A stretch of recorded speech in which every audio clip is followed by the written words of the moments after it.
Hello students, welcome to our video lecture in the subject of Organization of Commerce and Management for 11th Standard. I am Professor A.G. Sabre from Residential Junior College, Ahmednagar, presenting you next topic, the concept of commerce. In the last video lecture, we classified the concepts of business as industry and commerce. Through them, we already learned the different types of industries. According to nature, size, usages, different products are produced through different industries.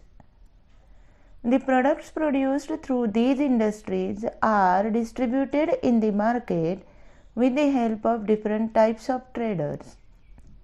As well as to distribute these goods in the market, traders needs the help from some supportive services. These all are included in the concept of commerce. Let us see the chart showing this concept in detail. See students, business is classified as industry and commerce. Industry is once again classified as primary industry, secondary industry and tertiary industry, which we already discussed in the last video lecture. So, see here in case of commerce, commerce is classified as trade and auxiliaries to trade. Here in case of trade, according to geographical location of buyers and sellers can be classified as home trade and foreign trade. Further, according to size and nature, home trade is classified as wholesale trade and retail trade. And in case of foreign trade, it is classified as export trade, import trade and entrepot, that is re-export trade. And in case of supportive services, that is auxiliaries to trade, are classified as transport, warehousing, insurance, banking, advertising, mercantile agents and communication. Now, we can discuss these activities one by one. Firstly, we can discuss about commerce.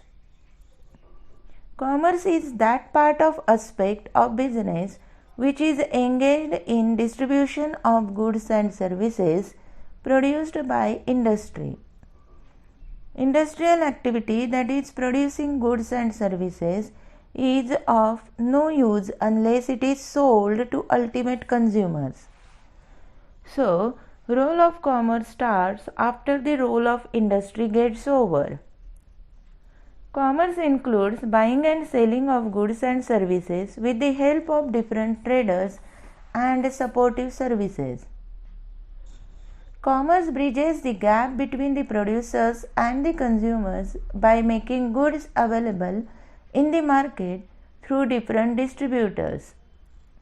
Now, let us discuss the trade activity. Trade. Trade means buying and selling of goods and services. When we reach to market for shopping, what do?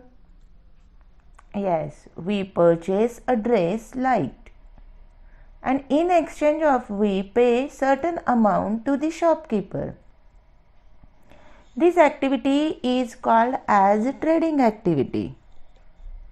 Here, the ownership of that dress is transferred from seller to buyer by paying certain amount.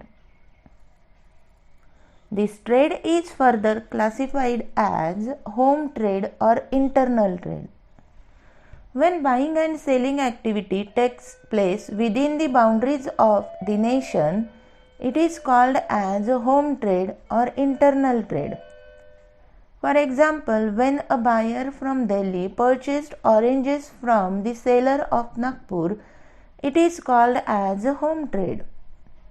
Here, trading activity took place within the nation, so local currency is used in internal trade.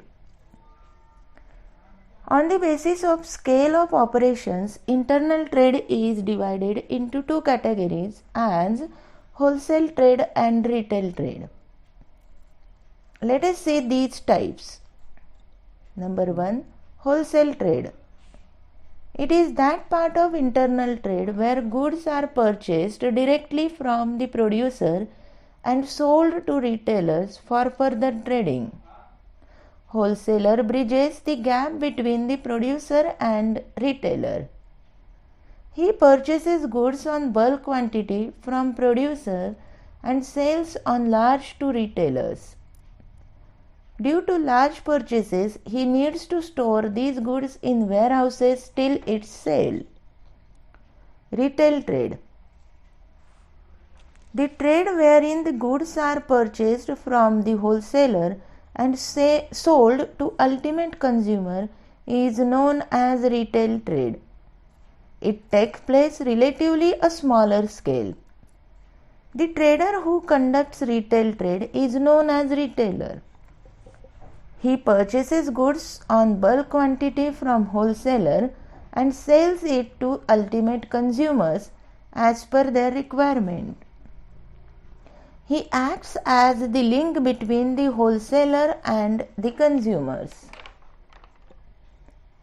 Now, let us see foreign trade or external trade. The trade that takes place between the buyer and the seller of two different countries is known as external or foreign trade. For example, when a buyer of Africa purchases Alfonso mangoes from the seller of Konkan, Maharashtra, it is called as external or foreign trade. Here it needs foreign currency for the completion of transaction. It is further grouped as import trade, export trade and entrepot, that is re-export. Number 1. Import trade. When goods and services are purchased from another country, it is called as import trade. Here goods enters in our country from another country. Here the buyer of host country purchases goods from the seller of another country is called as import trade. Number 2. Export trade. When goods and services are sold to foreign buyer is called as export trade.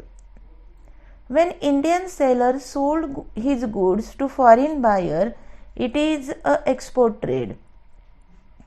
Here goods goes out from host country to another country. Number 3. Entrepot trade or re-export trade. It is a combination of import trade and export trade. It involves importing the goods from one country and reselling them, that is exporting to another country. For example, when Indian buyer purchases goods from the seller of UK and resell it to the buyer of South Africa, it is called as entrepot or re-export trade. Students, these all are about trade.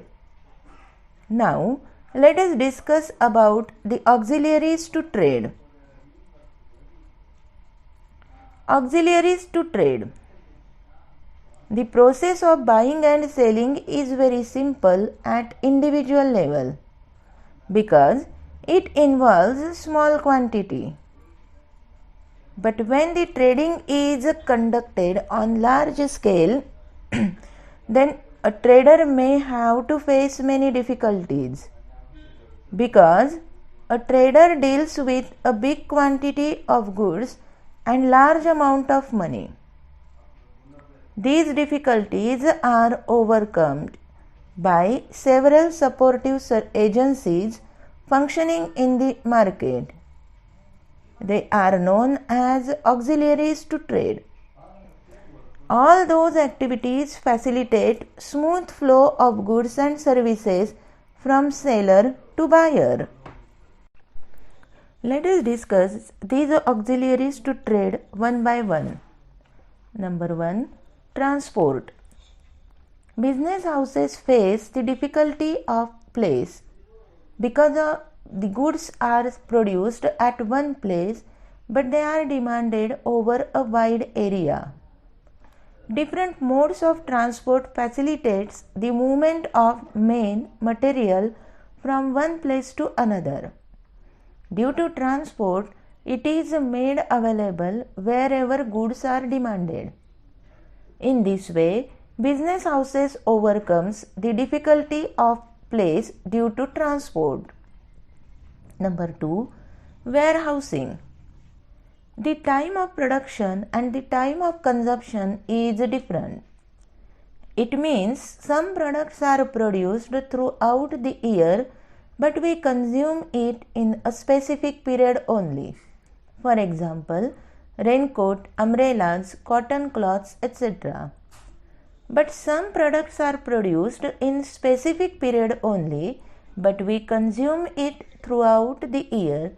For example, food grain, rice, pulses or other agriculture products. In case of these products, to maintain its quality as it is till its consumption, it needs to be stored in proper and systematic manner. That place is known as warehouses. This special arrangement is made to prevent goods from sunlight, air, rain, storms, etc. Number 3. Insurance. Every business is exposed to the risk of fire, robbery, accident, etc. This is known as difficulty of risk. Even though risk cannot be avoided, then also they can be transferred to some other risk taker. Such an agreement between a businessman and risk taker agency is known as insurance. Insurance solves the difficulty of risk by assuring the trader to compensate the loss suffered by him. Number 4. Banking. For starting business activity, anyone needs capital as well as to conduct smooth flow of business. He requires money time to time.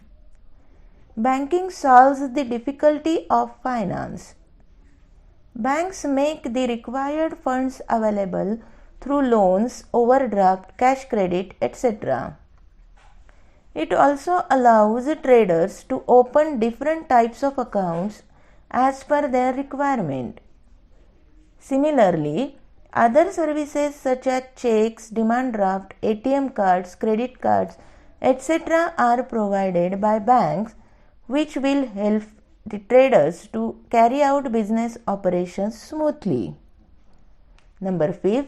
Advertising. Today's markets are competitive in nature. There are many varieties of products. So, it is necessary for every seller to communicate plus points of his product to the customers.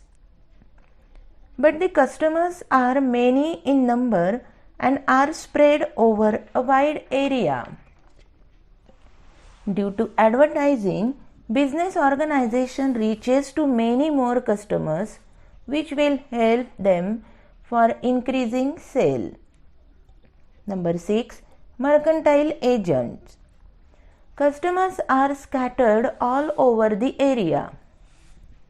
One seller cannot contact all the buyers for selling goods and services.